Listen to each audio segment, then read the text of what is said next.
Welcome to Peter and Ruffy's Football Show. We're live on PLZ Soccer's YouTube channel. I'm Peter Martin, Alan Ruff and Charlie, Adam and Alison McConnell are here with us in the studio to talk football, to talk European football as well, Champions League, and looking ahead to the Europa League involving Rangers and Celtic as well. You can give us your thoughts on how you think your team will fare, and also we'll look back at last night's Champions League matches as well as discussing some of the news stories that are emerging today. Great to have us all in here. We're all wearing our tops, Ruffy, to be honest with you, and it's great to see Charlie and his. We've finally found the guy who took the top out of the back of his car and he's got it back, which is magnificent, isn't Wonderful, isn't it? And it's ironic, it's the same size as the one he had. Yes, so you couldn't make that up. It's fantastic. Nice colour in it. Yeah, well, I thought you might go for that colour, which is why we got that for you. Nevertheless, lots to talk about. Ali's here with us as well, and we've got Europa League on our minds, but we also have something which I think is of prime importance to everyone, which has been breaking over the last 24 hours. It broke actually last night.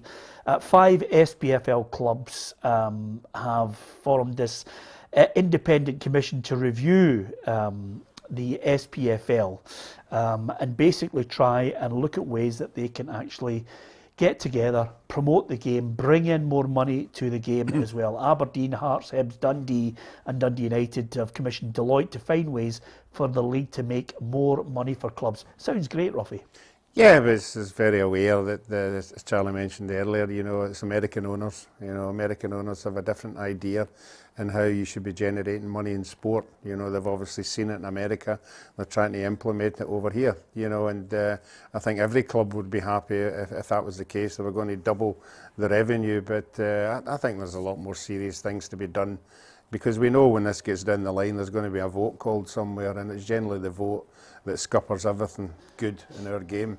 So I would rather they were focused more on something like that, changing the voting structure, and let's get things passed easy rather than having to fight for it all the time. Yeah, okay, that was a brilliant way of putting it. No Celtic and Rangers involved in this at this stage, Ali. I think anything that looks to maximise the exposure of the game is a good thing. I think sometimes we can be guilty of an insular look at the game and not projecting it properly. I think anything that looks to export it or maximise revenue can only be a good thing. And I think most clubs would welcome any look to do that, and any marketing advice that might come and how to give it greater exposure. Yeah, well, here's a statement in detail about what the plans are and what they hope to get out of the review. Aberdeen, Dundee, Dundee United, Hearts and Hibs, with the endorsement of the SPFL, have commissioned independent advisors to assist in a strategic and holistic review of the SPFL, with the primary focus on identifying ways of unlocking significant additional revenue. As a group of clubs who will spend around 600 million over the next 10 years, we believe a clear vision and strategy will measurable goals in it is needed if Scottish football is to continue to grow and be fruitful and prosperous on and off the pitch, and ultimately compete with similar sized countries and leagues across Europe.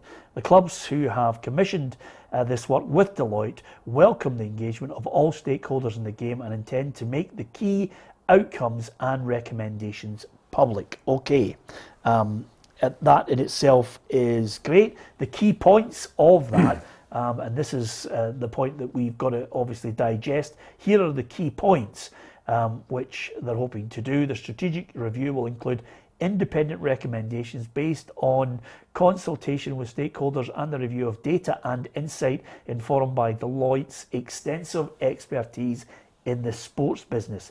This review will be undertaken with a view to identifying how the SPFL can significantly increase the annual distribution of revenues to member clubs. This is not about redistribution of existing income in favour of so-called bigger clubs. The clubs are seeking to unlock new revenues and grow the Scottish game at a whole where there's rising water that lifts all the ships rather than just one or two. There are other points here, 4 and 5, that I haven't forgotten about. We believe that unlocking new revenues will allow us to, amongst other things, produce better, more technically gifted players to compete in European club competition and at national level. The SPFL board has endorsed this review that the clubs have commissioned and welcome the support of all who share our ambition to grow the Scottish game via a clear vision, strategy and a set of goals. So there you are. It's a bit long-winded, but overall, basically, what will happen is Deloitte will go away and just basically come back and suggest, this is me, just my own take on it, Charlie, and you can give us your tuppence worth. They'll go away and commission it and say, look, you need to have an organisation where there is one person who goes out and tries to sell the product collectively for everyone, and the distribution of money hopefully will be fair for everyone. That's the great part. Yeah. What will happen then is the two clubs who control Scottish football will scupper it. Well, first of all, who's going to pay this Deloitte's bill when that comes in? Is that the 5 clubs or is that every club in the league? So are they sharing the invoice between everybody because it's going to cost a lot of money? It's good that the clubs want to take a bit of onus on themselves and they want to progress the game. But like you say, it'll come down to the 2 big clubs again. And that's the way it goes. So no, it's good that these 5 clubs want to take the onus and move forward and try and get as much money into the game and promote the game as good as they can. But Rangers and Celtic will obviously want to do what they want to do. Yeah, I mean, listen, it sounds negative from me. I'm being fairly realistic on what happens in Scottish football. It's a little bit of what Ruffy said. To change it, they need to change the voting structure. They need to stop a couple of clubs basically demanding the bigger share of everything and arguing with each other and backstabbing. And I'm not just talking about Celtic and Rangers with the backstabbing. Ruffy was part of a whole group of people who were all guilty of colluding together on WhatsApp groups with various votes. What they need to do is suddenly start to get the collective all under the umbrella, all going in the same direction. I think that's difficult. And I also think the brand right now in Europe is toxic because of what's gone on.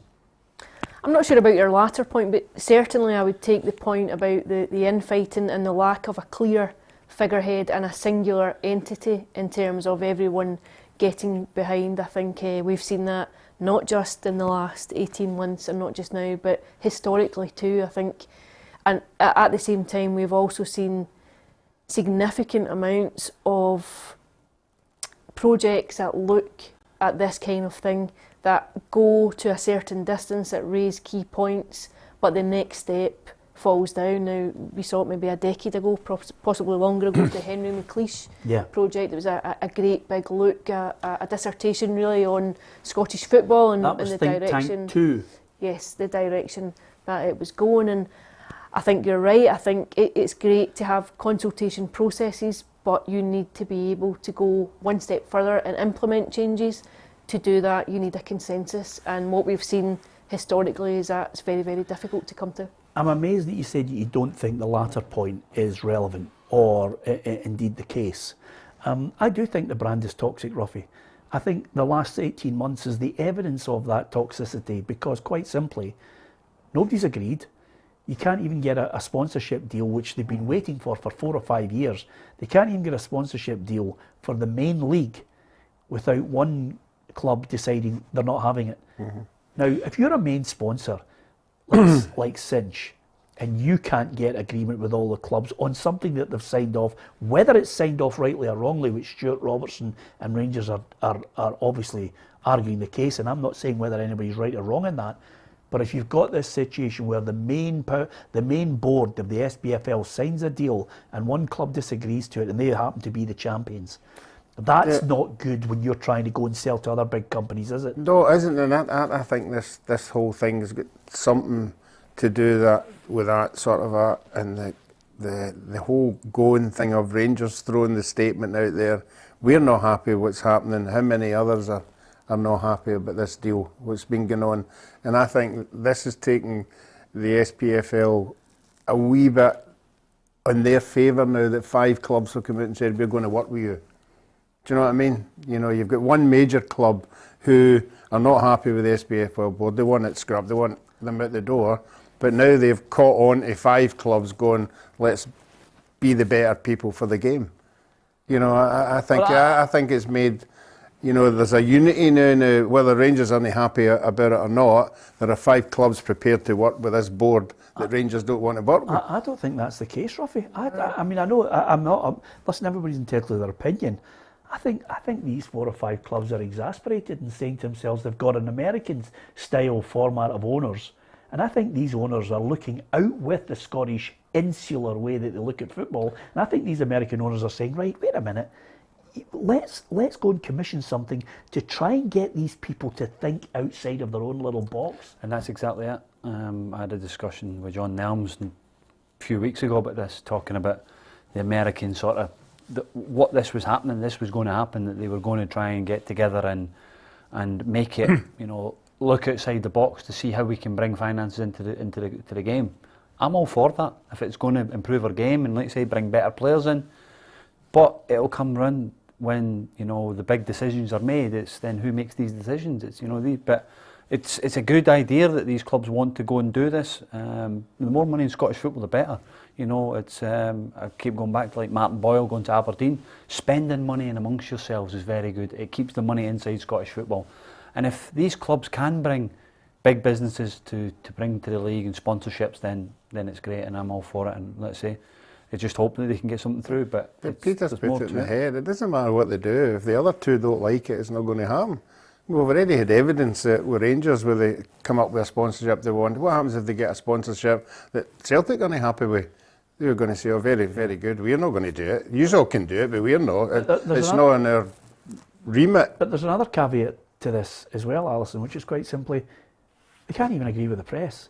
They can't even promote themselves. They're fighting with the press. They can't even get to a situation where they really should look at the people who are investing in the game and say, let's get them on board to promote our game and our brand in the proper fashion. They can't even do that. They're all arguing with each other over that. One major company's arguing because they didn't get first tilt at the Rangers manager in an interview. It was given to somebody who didn't even have the rights for the game.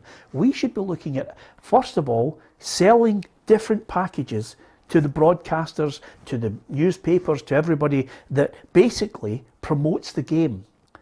And we start by getting everybody agreeing under the one umbrella and start moving forward and being proactive about polishing the game's image up. That's the first thing.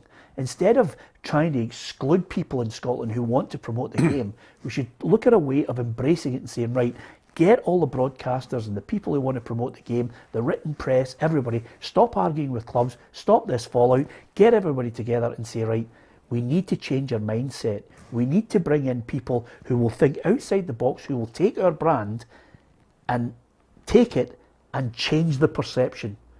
Instead of being a little country where everybody's arguing and fighting with each other and can't agree on things, and of course, some people scupper deals, we need to change our mindset. If these 5 or 6 clubs in Deloitte come up with a package with that, I think they'll look at it and go, oh, it's lovely, it's a great idea, into the long grass with it. I agree with you on every front.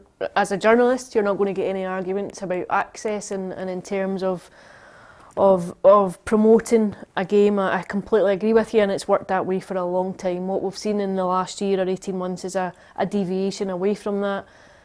The word I would use, you've used the word insular, which I think is correct. I also think there's a myopia in it. I think you're appealing to your own support. You have clubs wishing to grow their own brand and to keep things in-house, to maximise your own media. I think there's space for both. I think there's a platform for both, and that both give you different rewards from investing in them and growing them. But I think ultimately, if you want to maximise income and create a more refined product, then I think you have to step out with your own echo chamber of keeping things in-house. I think it has to go to a broader media spectrum. Yeah, and I also think it's easy enough to put a gloss on it, Ruffy. I mean, there are many games that I would not watch in the English Premier League, but by the time you're finished watching the commercials, you think it's Real Madrid playing Barcelona. We need to promote our game, we need to stop measuring it against the English Premier League, and we need to start thinking, where is our level? I think that's a good thing about the American owners, because the American owners have a different aspect of what we've had forever. So they will bring something in that somebody's not like twigged. And they there will want be franchise some. football. They will have. They will what have they some want. good stuff. There's good ideas, but the bottom line is, if the other two had been added to that 5, then we might be a wee bit more positive. Yeah. Because we know what's going to happen when they're not in it. But they're going to spend 600 million over the next 10 years. Yeah. Who's spending that? That's 60 million a year. Who's spending that 60 million? The two big ones. To be fair, I have to say to you, over the next 5 to 10 years, you know, I do agree with Stuart Robertson on the situation where I think we have undersold absolutely. our game. Absolutely. He's 100% correct, but we've undersold it because of the actions of a number of clubs and the whole collective as well, and their attitude. It has tarnished the game. So he's right in one point, but I think all of the clubs need to take a long, hard look at themselves and change their attitude and change the way they do the business. And if that means it's an independent, like Lachlan Cameron came on the programme, another American who was at Ayr United, and said to us, you need an independent person who oversees it all for the benefit of everyone, rather than a situation where 1 or 2 clubs can scupper it for everybody. Once you get the collective, I don't think we'll buy into the franchise type of it. I know what you're talking about, but I think there can be, if they would only be forward thinking, a chance to move forward and try and bring in big investment. Whether that happens or not, you can give us your view on it. Elsewhere, we're also talking about something which came up yesterday, which was the vaccine passports. Now, it looks as if there's going to be a steer towards spot checks, Charlie, which I think might be the sensible way to do it, rather than saying you're going to look at 60,000 and make sure they've all got a vaccine passport. Yeah, no, I think spot checks will be going forward will probably be the right thing to do, and just have to try and go with that. But it's important that we get full houses back, and the game is, the crowds are coming back good. Buddy, fill me in how this spot check works. Well, basically what happens is, every now and then, someone outside in the perimeter of the stadium has a scanner, and they ask to see your phone, which has a QR code on it, which basically says, I have had 2 jags in the vaccine, and you scan it and it confirms whether you've had 2 jags, and then you're okay to go into the stadium. Now, the key issue here is obviously people need to actually first of all get the 2 jags, have the QR code, which the NHS will provide hopefully in time for October 1st, but the clubs will have to shell out a fair bit of money on the technology to actually scan the device and get confirmation. And that part of it, we went out to one of the companies yesterday, Indigo Communications, to get a sense of what they're providing. We spoke to Nicola Armstrong about what they're providing, and many other companies will supply this to clubs, just basically allowing them the facility to check every now and then if someone who's coming to a stadium has 2 jags. Scotland's vaccine certification scheme means people over the age of 18 will need to show they've had both doses of a COVID vaccine before being allowed into major events of more than 10,000 people. Now, the football authorities are keen on spot checks, but clubs still have the problem of using technology that can connect and scan your QR code around the stadium. Clubs, for example, with high capacity, will need an outside perimeter. They need stewards to help facilitate scanning codes. The NHS app for this isn't available to the 30th of September, which is a nightmare. So there's loads and loads of things that clubs have to put in place in a really short period of time. The solution that Indigo provides is the connectivity. So with the outside perimeter, there is no fixed connectivity. I think the key for Indigo is the multi-network SIMs. So it's one SIM card that connects to the strongest network using EE, Vodafone and Three. When there's a really big capacity, anybody that's been into any large event, try to go onto their mobile, it's a nightmare. You don't get the connectivity that you usually would. So this allows them a wee bit more flexibility. It makes it a wee bit more of a robust solution. Just how long this technology will have to be used for also presents a problem financially for many clubs up and down the country. The benefit of Indigo also is we don't have long-term contracts. We don't know how long this is going to be in place for. So it can be used on a 30-day, 3 months, 6 months, depending on what solution the venue would prefer. The vaccine passport is on the way, and clubs across Scotland will need an efficient system that connects to the network and provides the information that allows fans to enter their stadiums safely. We have a proven track record with top flight clubs. We have dealt with a number of clubs over a number of years, employ a team of people to look after, not just football clubs but mobile connections, both for usage and spends. And we also have the flexibility to make this solution work for however long the government decide to use it for. Well, that's just one of a number of communication companies who will obviously want to try and sell the software to the clubs. That's the cost that the clubs are going to incur.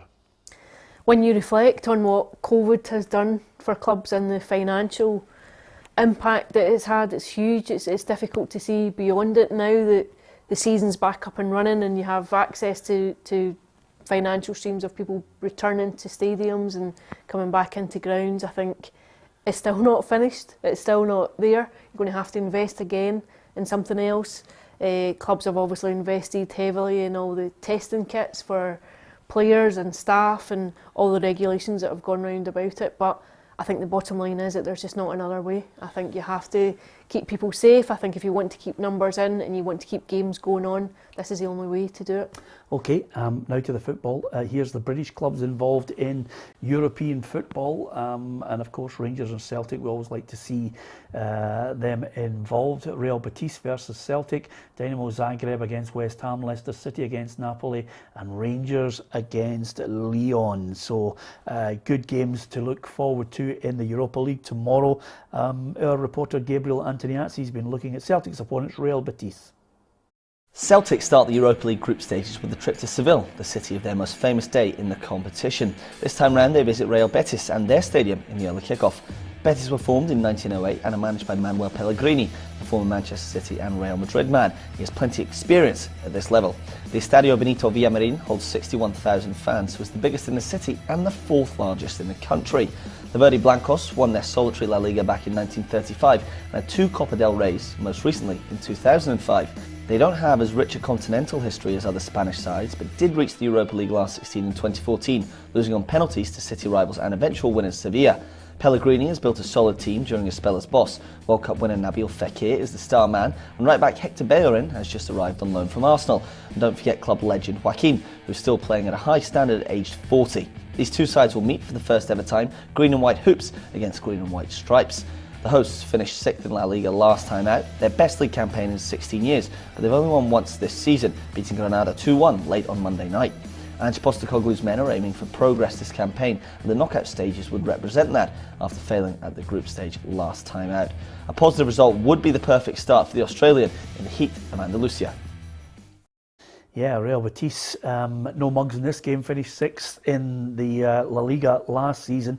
So this is going to be a real test and a blow for Celtic, Charlie, because Leo Labada's out for religious reasons, and also Callum McGregor out as well, which could be the biggest blow. Yeah, he's instrumental. He's your club captain now, and you know, he's the one that they'll be looking to inspire everybody and drive the team forward. So it's not a long-term thing. It's just, you know, probably miss this game and be fit for the weekend. So it's a blow for Celtic because it's a tough game. You know, European games are always tough away from home.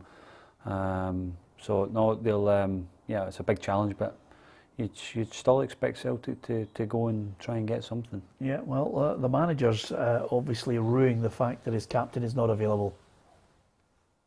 It's not great. I mean, you obviously, you know, he's a very influential player for us, but yeah, we're going through a period like that at the moment where we're getting some significant outs, but again, I mean, it's kind of been the state of play since I've got here. We've sort of been in a constant state of flux, not being able to settle. But again, that's, you know, I see that as an opportunity for us to just build resilience. Yeah, he's putting a brave face on it, but I think McGregor is an integral part of the way he wants his team to play. I think McGregor's been huge for him. I think he's been massive. I think, especially in a game like this, when he's been deployed in that deeper midfield role just to offer an additional layer of protection to the defence, I think he's a huge miss. I think it's difficult to quantify just how much you'll miss the influence of him when you put it in the greater context of the other players who are out. I think it'll be an incredibly tough night for Celtic tomorrow night. I think they've lost 4 out of their last 5 away games. I think it's a daunting challenge to go to Seville. I know that Betis haven't maybe had the greatest start to their own league campaign, but I think that'll be an incredibly difficult way to start their Europa League campaign. Yeah, Celtic haven't won a European game in Spain in 19 years. I think there's only one defeat in 12 in the Europa League for Betis. 8 clean sheets in the process, Ruffy. So I'm not bad for finishing sixth. Well, I was just about to say I'm painting a picture of misery here, but I have to say I don't. If Celtic come out of there with a draw, I think they'd be doing cartwheels. Yeah, I think a draw would be the target, but Celtic haven't, as Ali was saying there, Celtic haven't proved they can go away from home like Rangers did last year and get a clean sheet. You know, Rangers pretty solid away from home in the European games, and Celtic haven't proved they're really exciting watching going forward. But when you're away from home, you're going to be on the back foot more than anything else, and you're going to have to be solid at the back. And Celtic haven't proved that yet against the big teams. You know, but you never know on the night, you know, you can get things that go your way. But I can't see them winning a game. Yeah, neither can I. Ange Postecoglou has obviously been asked a question about the last time Celtic were in Seville for a celebration. I think the whole of Glasgow, the green half of it anyway, had decamped to Seville to enjoy the festivities. What a pity the city won't get the chance to do that now. But Ange Postecoglou has mentioned that the Celtic players of the 21st century should use the inspiration of that Celtic side that took to the field in 2003. You know, you understand the historical significance, but it also kind of motivates you to kind of make your own stamp. And that's what I keep saying for this team is that, you know, they've got an opportunity to create their own moments in this, you know, great football club's history and create nights that hopefully can be talked about by future generations of players who come through these doors. Okay, bitter blow, middle of the park for me. Kyogo's not there, another blow. I think it's going to be. I'm going to go 2-0 to Real Betis. Yeah, I think if Celtic, you know, if they score, it'll be a great opportunity for them. But yeah, I could see a 3-1. I'll go.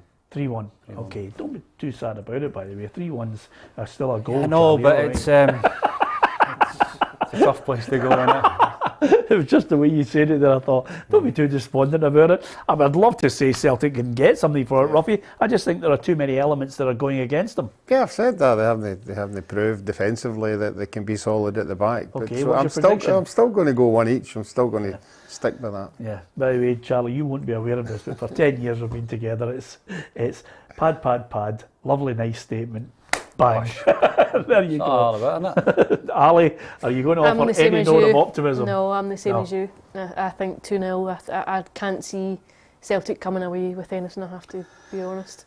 Okay, sorry for that. You'll get an opinion. You can give us yours. What do you think? Can Celtic go there and get a win? A draw maybe? Give us your thoughts on it, especially with all the injuries. At home in Glasgow, it's Rangers against Lyon. This one's special. Correct me if I'm wrong. Were you not involved in the last time they played Lyon? Both games, yeah. I was come off the bench in the first one when we won 3-0, and I was on the bench when Benzema scored 2 in the Champions League. So they're a big side in France, you know, Champions League players, Champions League team really. Yeah. So tough night for Rangers as well, even though they're at home. But because of Rangers' form in Europe, you know, what they've done over the previous 3 or 4 seasons, I think they can get something from this. Yeah, let's have a look at Lyon with our reporter Gabriel Antoniazzi. Rangers host Lyon in the opening fixture of this season's Europa League group stage, with the Scottish champions aiming to at least replicate their last 2 Europa League campaigns with last 16 finishes.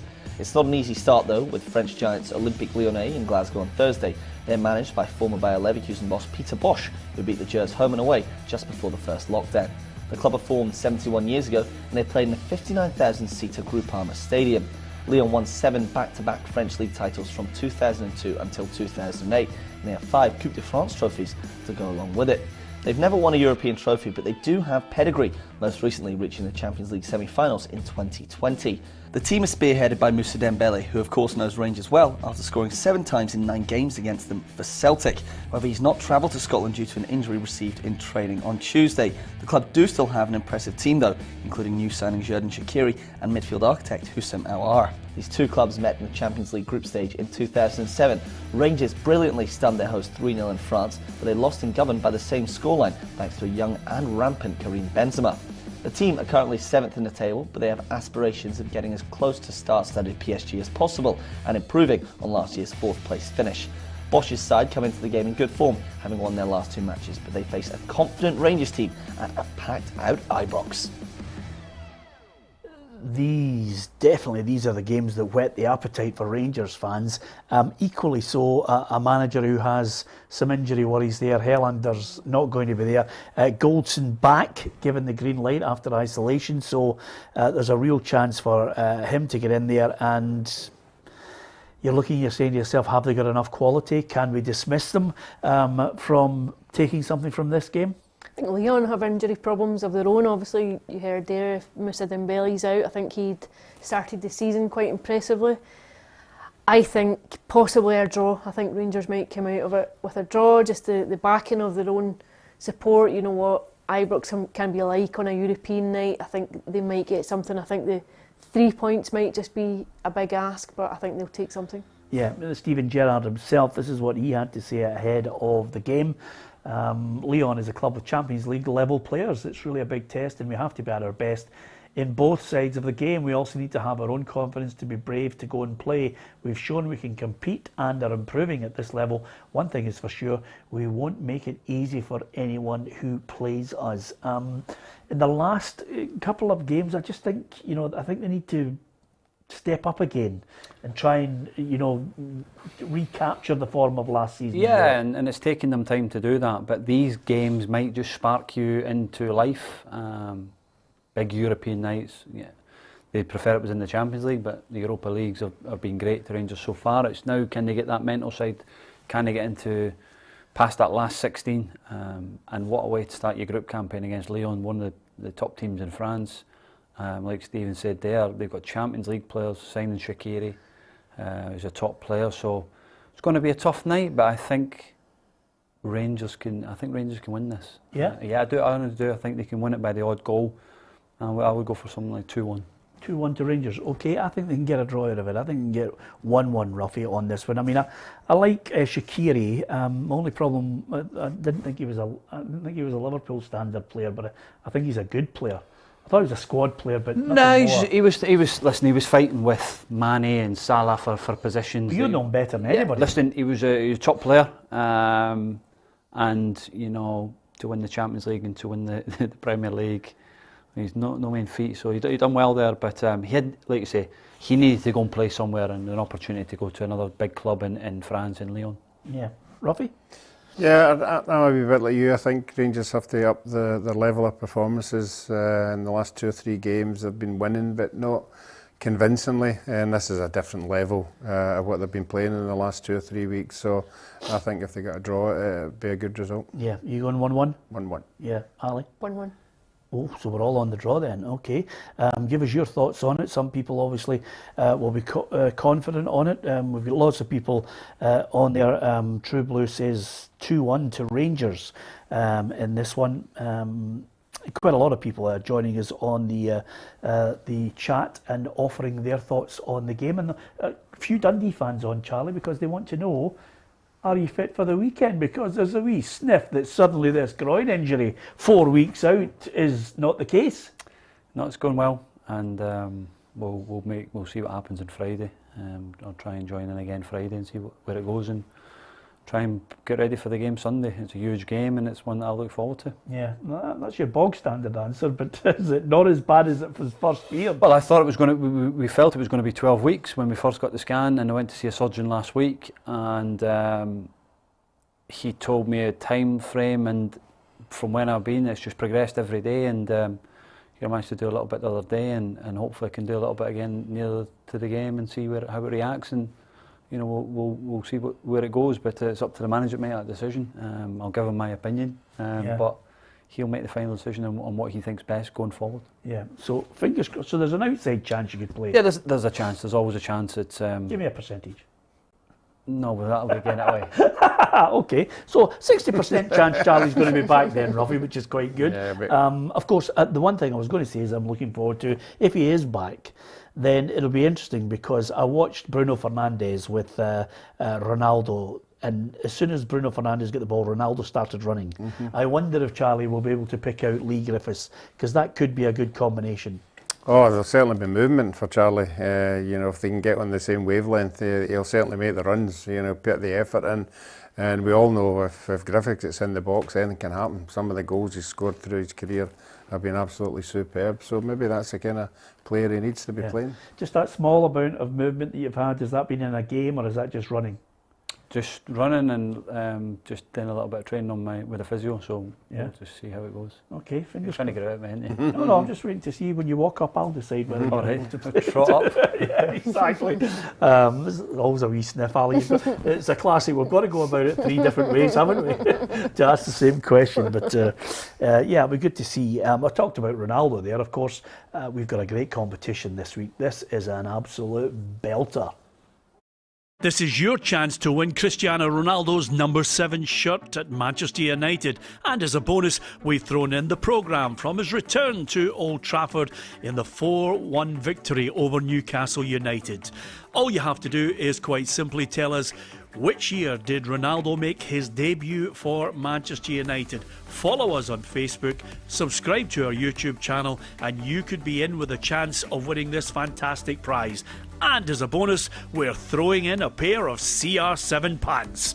Win Ronaldo's shirt, the programme, and the pants. All you have to do is follow us on Facebook and subscribe to our YouTube channel with the answer of the year Ronaldo made his debut for Manchester United. Ali, we've thrown in his CR7 pants. Who goes in and says, I think I'll buy 3 pairs of CR7 pants? You bought 3 pairs, didn't you? Yes, I did. Yeah. Obviously, presents. So you're not wearing the other 2? Possibly been pinched one of them in the pocket. So, I mean, there's not many times, Ali, you get a chance to get the shirt, the programme, and the CR, and the CR. All you need is to give away the body and you'll be inundated. Well, I'm not exactly, by the way. 36 years of age and he looks dangerous, doesn't he? What a prize, Still Charlie. Yeah, it's unbelievable. Keep giving on this show, don't we? Yep. And that's a great prize. And to back it up, he bangs in again last night. He's in phenomenal form, isn't he, since he come back? He is, and I'm glad you mentioned that because quite simply, again, the goal's brilliant because it's Ronaldo. What about the pass from Bruno Fernandes? It's just wavelengths. It's top players being able to play in the same wavelength. And, Pogba, you could see he's got that awareness, but Fernandes playing with him in the national team and obviously now his movement. You know Ronaldo's not going to be on charging round and chasing centre-backs and that, but he'll be in between the goalposts where it matters, scoring goals, and that's why he's been so deadly over the years. And he'll score goals again this year for Man United. I don't know about you, Ruffy, but the Wan-Bissaka challenge looked a bad one.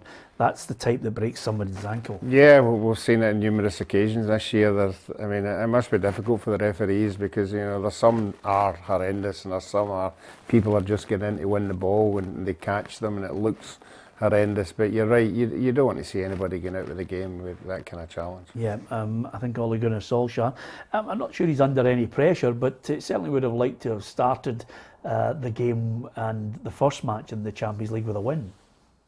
Discipline is a huge part of the game, and Aaron's normally a very, very astute tackler, one of the best in the world. So we know we've given ourselves a more difficult task than what we did last year, but everyone thought we were through after 2 games last year. You need 10, maybe 12 points. You need to win your home games, win 1 away from home. Yeah, it's a classic, Fergie. You need 10 points. 9 sometimes gets you through, unless you're Martin O'Neill, and then you don't get through on 9. But nevertheless, here's Ollie's European record, Alison, and I watched him on Saturday. I was at the game. 11 games, 4 wins, 7 defeats. It's not great, but Europe is one of those situations where you can be a great team domestically, but just cracking European football is a totally different game, as Pep Guardiola's found out with Man City. It's an entirely different beast, I think. I think too, when you're at a club like Manchester United, there's a considerable weight of expectation to deliver. You know what's gone before. I think there's a pressure that comes in. I think there's probably a daily pressure around the club, around the training facility, around the stadium. I think you know you have something to live up to. I think that can be very, very hard to cope with. I think you know what the aspirations of the club are and how they consider themselves and where they wish to be seen. So I think there's an additional element to consider. Yeah, don't think they're going to win it, to be perfectly honest with you. Champions League results from last night. Here's how it all fared. I read out Champions League because we're a football show, and I just wish there was Celtic and Rangers in the Champions League. There's how it all panned out with Seville 1, Salzburg 1, Lille 0, Wolfsburg 0. Although I have to say there was a last-minute goal chalked off in that match. Villarreal 2, Atalanta 2, Chelsea 1, St Petersburg, Zenit St Petersburg 0. Malmo 0, Juventus 3. They absolutely battered them. It was an incredible night for Juventus. Barcelona 0, Bayern Munich 3. That was the match, Ruffy, that I decided to watch. They couldn't separate Kiev and Benfica, but I watched Barcelona against Bayern Munich, and I have no sympathy for Barcelona because they haven't actually run their club properly. So I've got no sympathy for them. But now, having watched the glory years and the best European club football team I've ever seen, to the pale shadow that we're watching now, Bayern Munich dismantled them. Yeah, I mean, I think if you look at the Barcelona side, the one that we all watched with Xavi and all the top players, even the strikers, the 3 strikers were all world class, and the defence as well, you know, although there was a couple in there I never fancied. Yeah, you didn't like Puyol. You didn't like Puyol. I mean, honestly. I'm just saying he was a good player, but he was a bomb scare sometimes in big games, you know. He was. The man that's won World Cups in Europe. Yeah, he's won it all. I know. That's where we're at with him. Imagine Puyol in front of him. Well, to be fair, by the way, he wouldn't need to come for any... What are you then in goals? Well, he wouldn't need to come for any cross balls. I mean, it's unbelievable for him. One of the best centre-halves to play the game, man. Yeah, I know that, but he still made big mistakes. But every player makes big mistakes. You don't expect world-class players to make them. Well, to be fair, we'll agree to disagree on it, but they were poor. Charlie are a poor... I mean, Luke de Jong, he was like a roll of linoleum up front. When you don't run your football club properly, Peter, it backfires, and when you lose one of the greatest players ever to play the game, that must pull something away from the football club and how the players are going into it every day. You know, no Messi.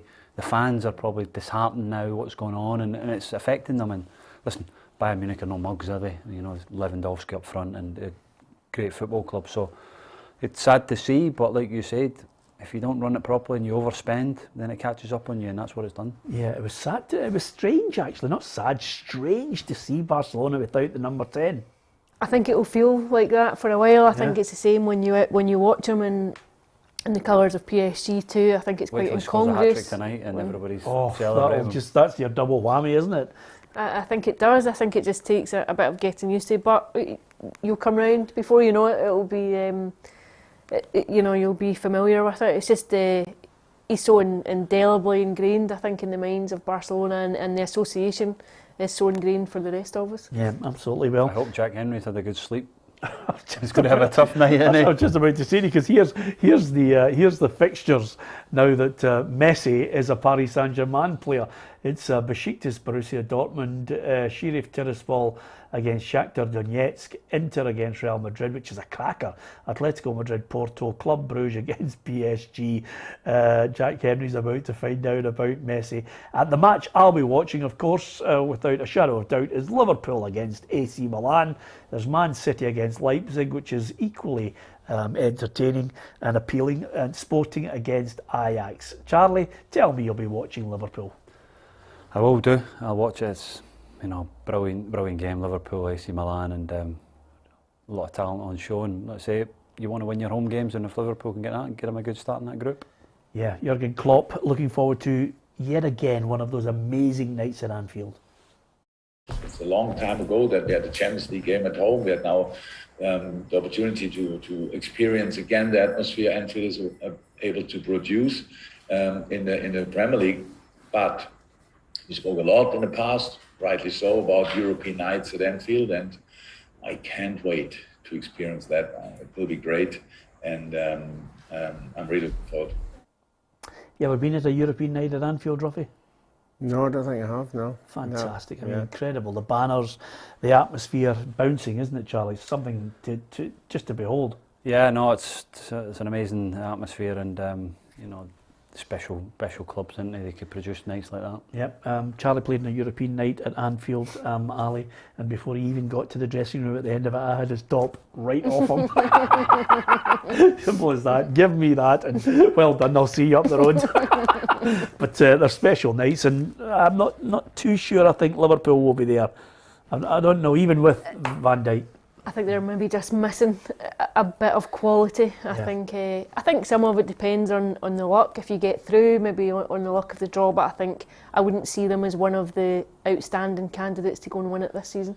Yep, absolutely. Okay, just before we go, don't forget there's the competition for the Ronaldo shirt. All you have to do is follow us on our Facebook page, PLZ Soccer, and of course, over and above that, you subscribe to our YouTube channel. Answer the question, and you never know your luck. Some great news just before we go. Pelé, I think his daughter has mentioned that he had surgery to remove a tumour from his colon in Brazil last week. He's had some treatment, and it looks as if, as you can see there, great to see the great man looking healthier and out of hospital and on the mend. 80 years of age, Charlie. Incredible, isn't it? Amazing. What was it like playing against him, Ruffy? I'd missed that. I missed him. I missed him a couple of years. But phenomenal player. You just don't, like, there's too many legends passing away, you know, and you want to keep them alive as much as possible, because that's the memories we all have in football. Yeah, absolutely. It's absolutely fantastic, and great to see that he is getting back to some sort of normality and out of hospital. We wish him the very best. Tomorrow, of course, we will again look at Real Betis versus Celtic and Rangers against Lyon. We'll be in the company of Tam Cowan, back with us. Again, every now and then Tam has a wee break. He's now moved to a Thursday, Ruffy, due to contractual obligations. We've decided to shift him to a Thursday, so you'll be able to look forward to Tam on Thursdays now. Yeah, they're good value. You know, Tam's got a lot of plates spinning at the one time, and he finds a good time to come in here and give us his patter. If he's not in his camper van touring Scotland, with his fish and chips. Well, I'm glad you've narrowed it down to fish and chips, because he's tried every food possible. Although I have to say, he's a great person to suggest restaurants to you, Ali, if you're ever looking to go out with a husband for a good meal. Whoever finishes bottom of the league. Yes. Still got the bragging she's rights? out in front. Ali is out in front at the top of the table, and I don't think... Can't hide it, can you? Well, at this moment she's confident, but as Ruffy has said to Ali, it's only September. Couple of results, and as Sir Alex Ferguson once said, I don't know anybody who hands out trophies in September. Simple as that. Anyway, watching Champions League tonight. Hopefully you will be too. We'll react to the Champions League matches. We'll bring you more of what's happening in the crazy world that is Scottish football. And we'll also, as well as Europa League, be looking ahead to the weekend's games in the Scottish Premiership. I'm certainly looking forward to it, Ruffy, because I'm going to be taking my first journey, I think, through to Edinburgh, in the league anyway, to see the Hibbies take on St Mirren. Yeah, it'd be interesting to see how that one goes. It was a great derby last weekend. Yeah, you know what Easter Road is, Ruffy? It's on the east end of the city. I don't know. Listen, I've said to you on numerous occasions, once you get in the main door, you'll be able to see my picture in the Hall of Fame. But yeah. When was the last time you saw it? Last time they invited me through. Exactly. Ali, where are you off to? Hamilton. Hamilton here. You really bad result last week for them at Arbroath, wasn't it? Yeah, absolutely.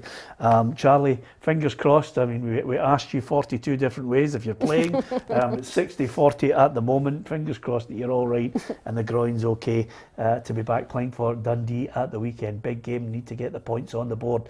Thanks to everyone for joining us on the programme. Don't forget the Ronaldo competition. Subscribe by hitting the subscribe button on our YouTube channel. We'll be back tomorrow. From Ruffy, Charlie, Alice and myself, Peter Martin. Thank you for watching. Discipline is a huge part.